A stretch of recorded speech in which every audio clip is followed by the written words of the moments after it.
Ruta 66. Un camino abierto a la esperanza. Si tu ojo te hace pecar, arráncatelo. ¿Quién podría seguir viendo lo que fuera? Y si la mano peca, nosotros seríamos los tetraplégicos de Cristo. Nadie escaparía, no sobraría absolutamente nada.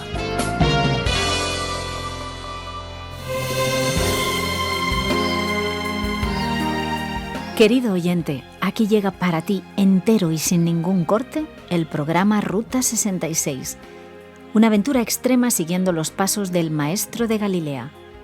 La serie Evangelios sigue explorando el libro de Mateo, un discípulo de Jesús que presenta la vida de Cristo, el prometido de Israel para su pueblo.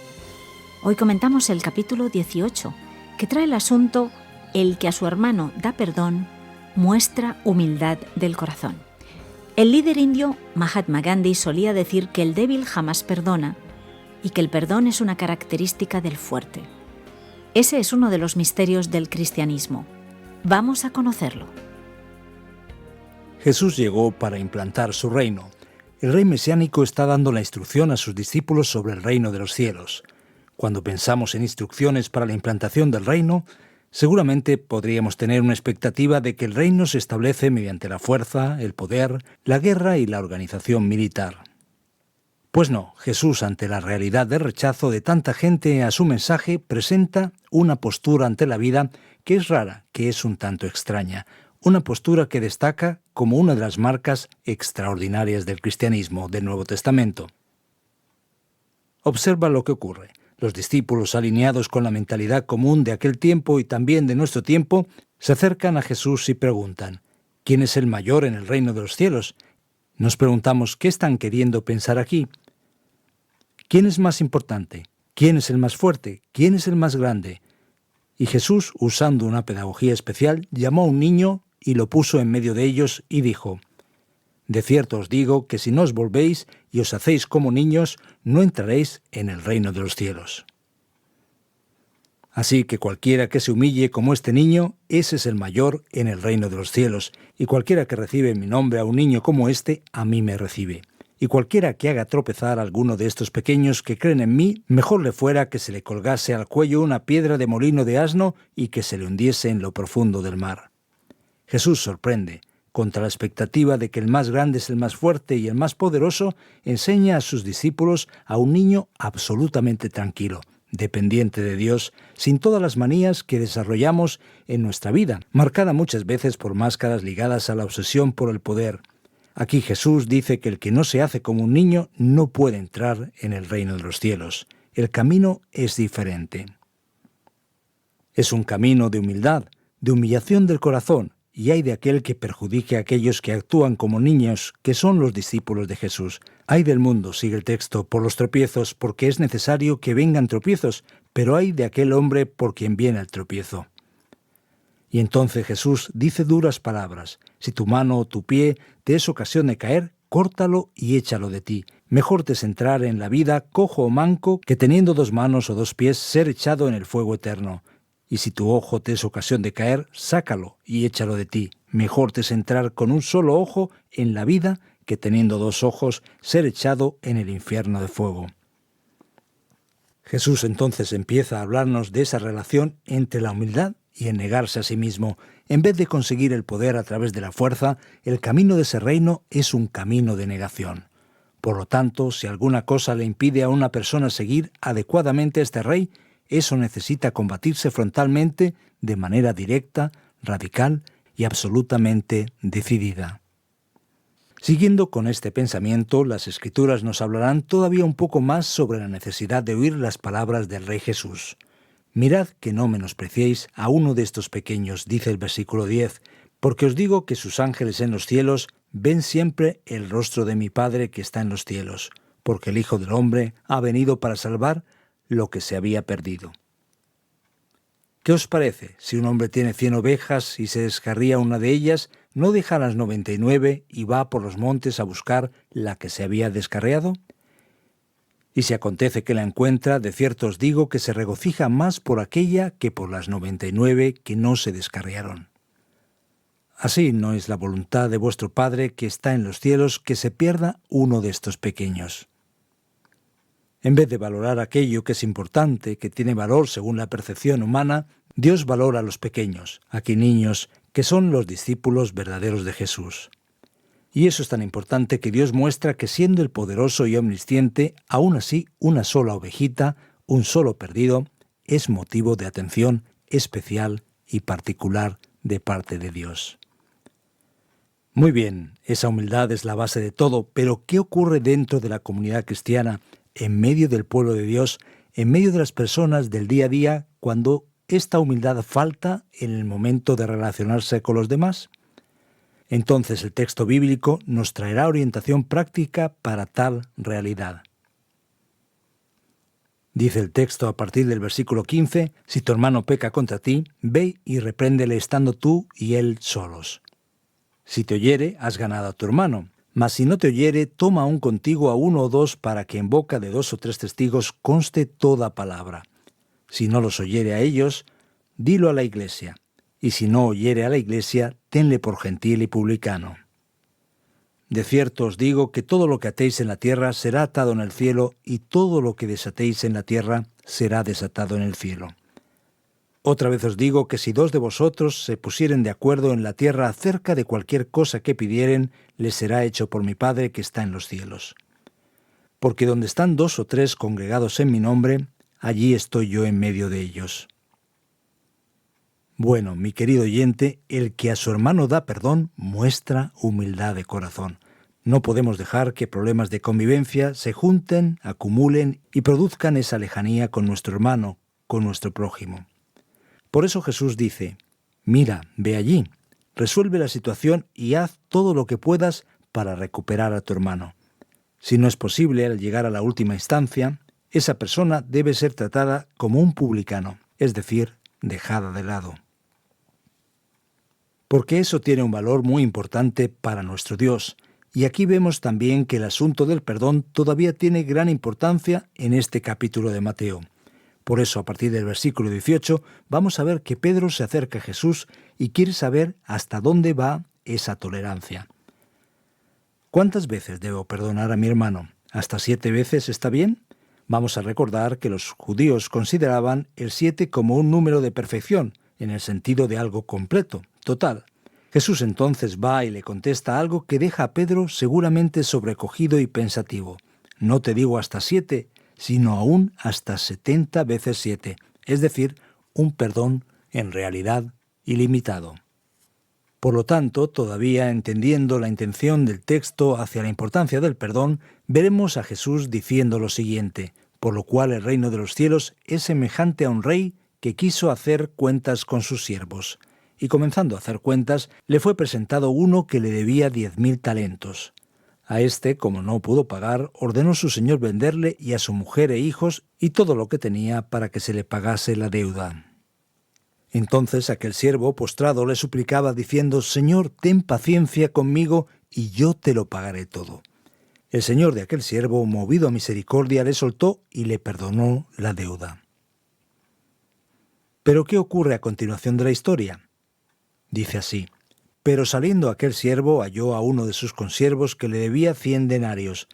Eso era más o menos el valor de 3 o 4 veces el salario habitual de la época. Y en el mismo instante el texto dice que asiendo de él le ahogaba, diciendo, «Págame lo que me debes». Entonces su consiervo, postrándose a sus pies, le rogaba diciendo, «Ten paciencia conmigo y yo te lo pagaré todo».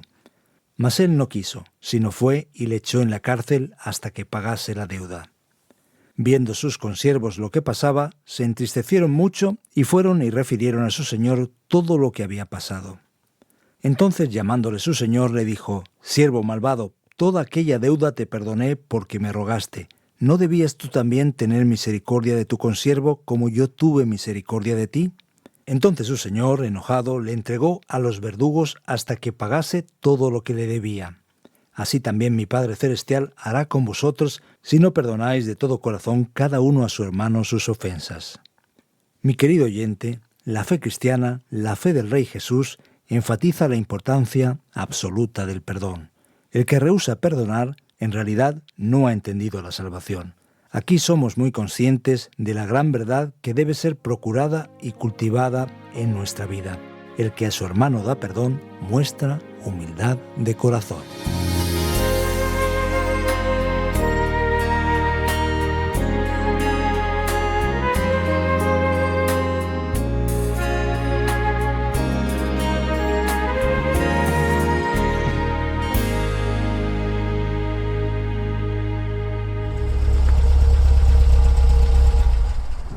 Paramos un instante en nuestro viaje por la Biblia en el que disfrutamos de las enseñanzas de Dios para nuestra vida.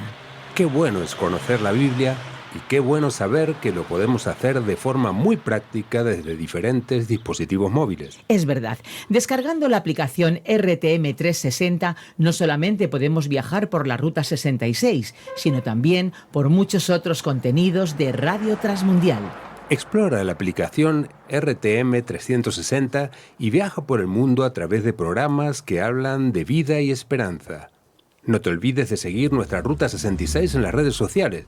Encuéntranos buscando RTM Ruta 66. Ahora seguimos con nuestro viaje por la Biblia. Vamos adelante ahora con las preguntas. En Mateo 18, un capítulo que no olvidarás.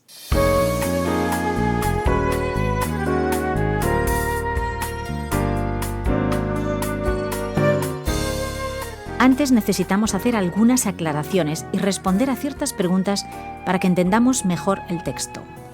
¿Está Jesús enseñando que un niño es puro e inocente y que por eso debemos ser como un niño? ¿Cómo es eso? Ya ves, cuando miramos al inicio del capítulo 18, oiremos con claridad que Jesús afirma: «Os aseguro que a menos que cambiéis y os volváis como niños, no entraréis en el reino de los cielos». Esa afirmación de Jesús ha llevado a muchas personas a entender que un niño es un ser inocente, un ser puro que prácticamente no tiene ningún error o pecado. Pero eso no es verdad. Al fin y al cabo, ¿qué es lo que nosotros podemos afirmar con seguridad? Nosotros acabamos de leer en el capítulo anterior que había un niño dominado por un espíritu maligno. La Biblia nos informa que nosotros nacemos, como dice aquel texto de los Salmos: «Yo sé que soy malo de nacimiento. Pecador me concibió mi madre». Cada niño pequeño tiene sus problemas, por supuesto. Así que, ¿por qué Jesús dice que necesitamos ser como niños? Debemos entender la comparación. Jesús en ninguna manera quiere que lloremos a gritos ni que nos pongamos a jugar en el suelo mientras decimos «gugu dada». Claro que no, esa no es la idea. Ser como un niño significa ser absolutamente dependiente de Dios. Una de las características fundamentales del niño es que sabe que depende completamente de quien le cuida. Así que el niño tiene una confianza completa, total, tranquila, descansada. Entonces aquel que encuentra a Dios de verdad y se vuelve discípulo de Jesús deja la autosuficiencia humana y deja de lado la dependencia de sí mismo, pasando a entender que depende plenamente de Dios. Así que es en este sentido que debemos entender esta palabra que aparece aquí en Mateo. De acuerdo. Ahora, ¿para seguir a Jesús es necesario practicar algún tipo de mutilación? ¿Hace falta flagelarse? ¿Es así como debemos ser cristianos? ¿Es por lo que dice el texto aquí del versículo 8 en adelante del capítulo 18 de Mateo? Esa pregunta, desde luego, es muy buena e importante. ¿Pero por qué? Mucha gente a través de la historia se imaginó que debería practicar ese texto bíblico literalmente. Por ello hubo gente que se hizo daño, que se flageló y que hizo de verdad todo tipo de mutilación para probar su fe. Pero aquí vamos a descubrir que la Biblia no siempre puede ser interpretada literalmente.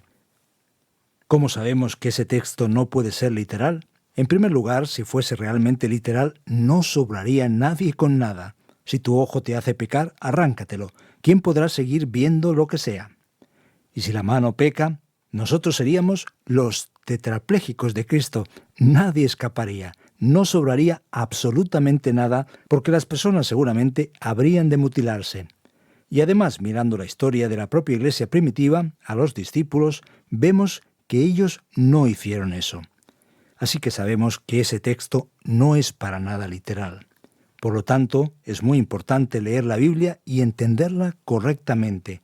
Si no, la persona termina haciendo locuras. Lo que el texto sí está diciendo es que nosotros debemos tener una actitud absolutamente radical contra el pecado. Una decisión completa y fuerte de rechazar aquello que causa tropiezo, que produce escándalo y, como no, que perjudica la fe tanto de la persona que se entera de ello como de la persona que comete el error. Bueno, vamos a hablar de algo, digamos, más suave. En el versículo 10, ¿qué ángeles son estos que aparecen aquí unidos a los más pequeños? ¿Qué podemos entender? ¿Son una especie de guardaespaldas angelicales? La frase en el texto llama la atención. Os digo que en el cielo los ángeles de ellos contemplan siempre el rostro de mi Padre Celestial. Puede ser una referencia a los ángeles de los niños o de los más pequeños vistos aquí como los discípulos de Jesús, que actúan como niños. Pero la gran verdad es que ese texto bíblico, juntamente con otros textos como por ejemplo el Salmo 34, nos habla en realidad de los ángeles de la guarda. La verdad es que Dios provee ángeles que cuidan de aquellos que están en acceso directo a Dios. Eso es una verdad de hecho y no solamente una creencia de que tenemos un ángel que cuida de nuestra vida, conforme podemos ver aquí en este versículo 10. Vaya, qué bueno es eso. Otra cosa, la parte aquí que va del versículo 15 hasta el versículo 20. ¿Qué es lo que Jesús está enseñando exactamente con esos versículos que hablan de la ofensa hecha a un hermano?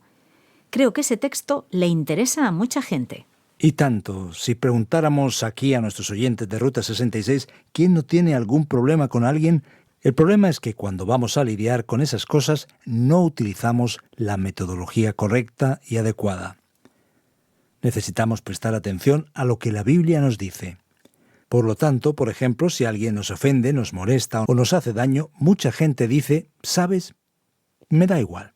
La persona entonces da la espalda, no conversa con la otra, incluso la evita y a veces se pone a hablar mal de aquella persona a sus espaldas. Camino equivocado. El texto dice, si tu hermano peca contra ti, ve. Es decir, si alguien te perjudica, te hace algo que de verdad supone un problema, necesitas hablar con esa persona y mostrar el error. En primer lugar, es necesario intentar resolver el asunto de manera pacífica. Alguien, no sé, que estropeó tu vehículo nuevo, te perjudicó de alguna manera o habló mal de tu familia, acércate y habla con él. Si no hay manera de hablar de forma tranquila y la intención es siempre recuperar a la persona y la relación con ella, eso no puede quedar así. Entonces debes llevar 2 personas, 2 o 3 testigos, para que en un grupo podamos conseguir resolver la situación. Y si no hay manera, entonces sí, la referencia aquí es la Iglesia, la comunidad de la fe debe lidiar con la situación. Y si esa persona rehúsa oír y aceptar la situación, ella entonces debe quedar fuera de la comunión y de la comunidad por su forma de actuar. Ahora, mira bien, tenemos que entender una realidad. No porque una persona sin querer te derribó o porque puso una piedra en tu zapato, vas a llamar a la Iglesia y montar un gran problema. Es necesario tener sentido común. Sin embargo, cuando algo realmente perjudique la relación, no es una tontería de las que podemos dejar pasar. En cuanto al límite del perdón, creo que también debe interesar mucho a nuestros oyentes. ¿Cuál es el límite? ¿Son exactamente 490 veces? ¿Ha habido alguna inflación en todo ese tiempo o es una tarifa ilimitada? Mira, mucha gente piensa que la cuestión del perdón es negociable. Creen que se puede hacer algún tipo de ajuste en esa cuestión del perdón. La gran verdad es que eso no es posible. Cuando Pedro le dijo a Jesús hasta 7, él pensó que de esa forma estaba, entre comillas, triunfando, haciendo una propuesta con un aire a algo así como «Fíjate cómo soy de misericordioso, cómo tengo el enfoque correcto de la situación». Jesús entonces va a sorprender a Pedro diciéndole «No te digo hasta 7 veces, sino hasta 70 veces 7», es decir, ilimitadamente. El perdón no tiene límite. Eso es lo que deja a mucha gente asustada. Y es precisamente de la manera en que Dios nos trató. Por eso la parábola contada después muestra que si Dios nos trató de la forma en que nos trató y nos dio su perdón, ¿quiénes somos nosotros para negarle el perdón a una persona que nos falló? Por lo tanto, el perdón no tiene límite. No hay parámetros para establecerle un límite cerrado al perdón. Muchas gracias por las respuestas, Fernando. Ruta 66 es un programa original del profesor de Biblia Luis Ayao, producido por Radio Encuentro, Radio Transmundial en España, traducido por Mateus Rodríguez y presentado y adaptado por el profesor de Biblia y comunicador Fernando Díaz Sarmiento. Y tú que estás viajando por primera vez con nosotros, recibe una especial bienvenida. Vamos ahora a la parte final del programa con un elemento esencial, la aplicación para nuestras vidas.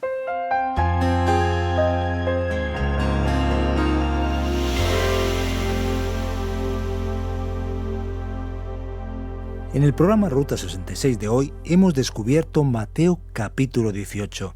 Nuestro tema fue El que a su hermano da perdón es humilde de corazón. Hemos visto cómo los discípulos quedaron sorprendidos cuando escucharon de Jesús lo que significaba ser el mayor en el reino de los cielos. Jesús muestra el camino de la humildad y valora la figura de un niño como ejemplo de dependencia a Dios. Vimos la parábola de la oveja perdida, cómo Dios se interesa profundamente por todos, por cada uno de nosotros de manera individual. Y Dios nos enseña en Cristo cómo tratar la ofensa de un hermano, valorando tremendamente el significado del perdón. Mi querido oyente, la gran verdad es que una persona solo puede perdonar de verdad después de haber sido perdonada. La salvación por la fe en Cristo significa el perdón completo de nuestros pecados.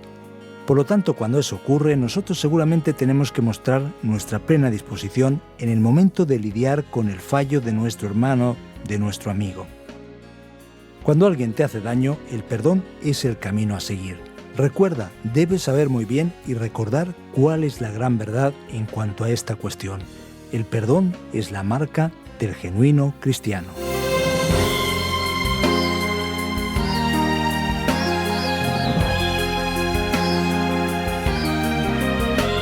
Vamos cerrando el programa de Ruta 66 de hoy. Recuerda que hay un medio directo para comunicarte con nosotros. Esperamos tus sugerencias, tus preguntas y comentarios en el WhatsApp 601 20 32 65, marcando el prefijo 34 desde fuera de España. También tienes el correo electrónico info@radioencuentro.net. A los mandos técnicos, una vez más, nos acompañó Andrés Ocampo y a los micrófonos Pascal Osorno. Te esperamos la próxima vez. Contamos contigo en nuestra particular Ruta 66, que como siempre destacamos, es un camino abierto a la esperanza, un encuentro con el autor de la vida.